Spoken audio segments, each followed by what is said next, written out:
বিদায়ী মার্কিন president Joe বাইডেনের ছেলে হান্টার বাইডেনকে ক্ষমা করার সিদ্ধান্তের তীব্র প্রতিক্রিয়া জানিয়েছে নবনির্বাচিত প্রেসিডেন্ট ডোনাল্ড ট্রাম্প। প্রেসিডেন্টের ক্ষমতা ব্যবহার করে গতকাল রোববার বাইডেন তার ছেলে হান্টারকে আনুষ্ঠানিকভাবে ক্ষমা করেন। আগ্নেয়াস্ত্র ও কর ফাঁকির অভিযোগে দোষী সাব্যস্ত হয়েছিলেন হান্টার। বাইডেনের সিদ্ধান্তে প্রতিক্রিয়া জানিয়ে নিজের সামাজিক যোগাযোগ মাধ্যম ট্রুথ সোশ্যালে একটি পোস্ট করেছেন ডোনাল্ড ট্রাম্প। তিনি লিখেছেন, প্রেসিডেন্টের ক্ষমতা ব্যবহার করে জো হান্টারকে ক্ষমা করেছেন। হান্টারকে ক্ষমা করার মধ্যে কি J6 বন্দীরাও অন্তর্ভুক্ত, যাদের বছরের পর বছর ধরে কারাগারে রাখা হয়েছে? এটি বিচার ব্যবস্থার অপব্যবহার ও গর্ভপাতের শামিল। দুটি ফৌজদারি অপরাধে হান্টার বাইডেনের কারাদণ্ড হয়েছে।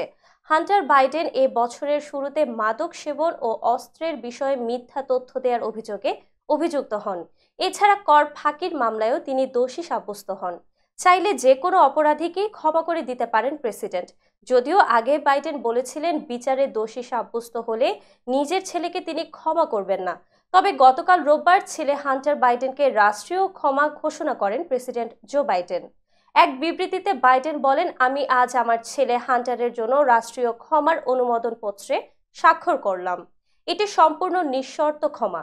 মার্কিন প্রেসিডেন্ট আরও বলেন, আমি প্রেসিডেন্ট হিসেবে দায়িত্ব গ্রহণ করেই বলেছিলাম বিচার বিভাগের সিদ্ধান্ত গ্রহণে হস্তক্ষেপ করব না এবং আমি আমার কথা রেখেছি, যদিও আমার ছেলেকে আলাদাভাবে এবং অন্যায়ভাবে বিচারের সম্মুখীন হতে দেখলাম।